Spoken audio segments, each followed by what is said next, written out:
The Voices of the Youth. Hello guys, welcome back to the Voices of the Youth. My name is Ardini and we have Aliesya, Iskandar, Farida, Zafreen, Jannah and Shaqeena.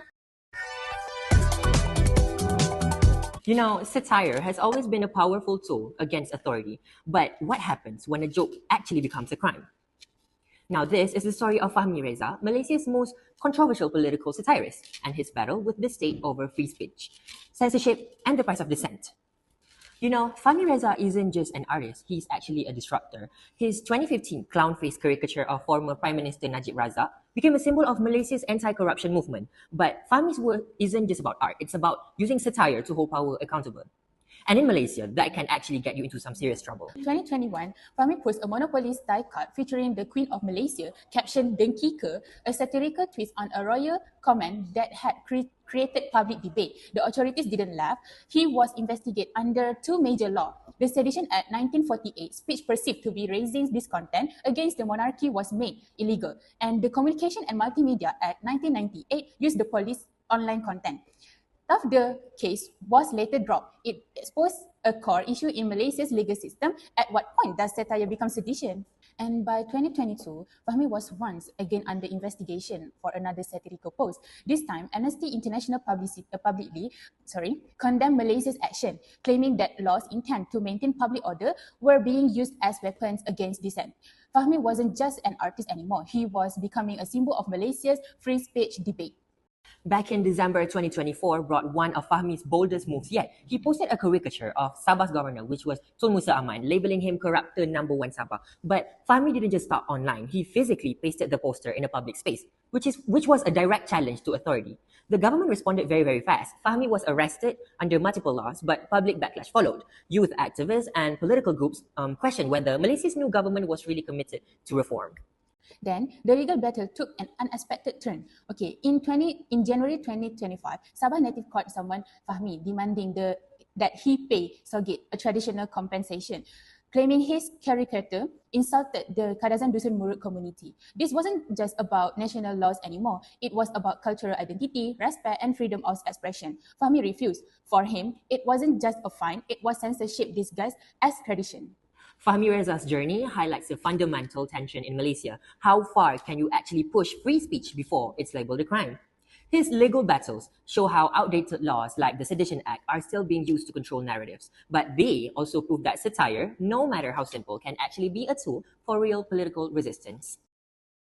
All right, thank you so much, Zaf and Is, for the overview of the case. Now let's talk about something funny. Why is political satire censored so aggressively while pornography is still everywhere? Even Prime Minister Anwar Ibrahim questioned this. So if the government can block TikTok videos in seconds, why is explicit content still so easy to access? The Sedition Act 1948 is often used against political satire, but laws against pornography pretty much ignored. Fahmi Reza, or Malaysia's well-known political cartoonist, like we mentioned earlier, was arrested in December 2024 for mocking Sabah's governor. Pretty recent, right? Meanwhile, porn, which is technically illegal, is all over Telegram, X, and some random websites, I don't know.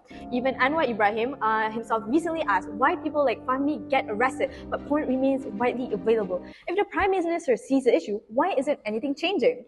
Well, from what I guess, the situation is pretty simple. The satire challenges those in power, so it's seen as a threat. Porn, on the other hand, is just a moral issue, not a political one. Plus, blocking encrypted websites and private channels takes actual effort. But shutting down critics, that's fast and convenient. If we're going to enforce laws, it should be consistent. Otherwise, it just looks like an excuse to control speech. At the end of the day, laws should be enforced fairly, not used to serve certain interests.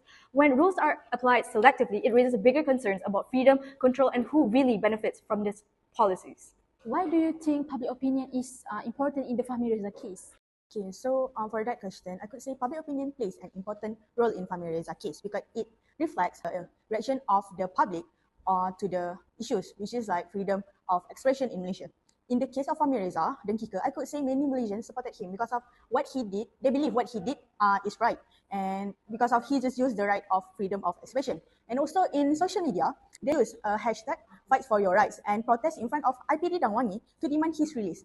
When many people did this, it put pressure on the authorities so that they can take correct legal actions for these situations. At the same time, when many people voice out their opinion about these issues, the authorities will be more careful to take action about this, and this can influence the actions taken by the government, and the legal system can also have negative impact if not well controlled. Okay, so for example, Fahmi Reza, for this case, there was a heated debate on social media where some says that he already over the limit because he insulting royal institution. So if public opinion is not conveyed ethically, it can create tensions and cause diversion in society. Therefore, freedom of expression needs to be accompanied by the responsibility of not offending the sensitivity of society and causing unwanted conflicts. Fahmi is known for using parody to criticize political figures, and one of his famous works was in 2016. He printed a caricature of then Prime Minister Najib Razak on t-shirt with the slogan "We are all instigators" and sold them at an alternative book fair in KL. It's maybe some harmless satire, right? Well, not according to the authorities, since the Prime Minister is appointed by the Yang di-Pertuan Agong. This artwork was deemed seditious, landing him in legal trouble under the Sedition Act.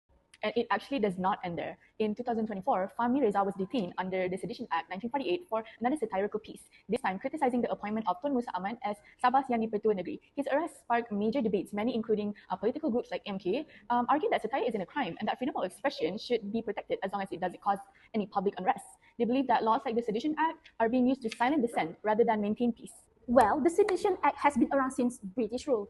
It was meant to prevent threats to national security. But now, many people feel it's being used to silence critics. The Constitution promises freedom of expression, but in reality, it's not that simple. Exactly. It's a tricky balance, keeping public order while allowing freedom of speech.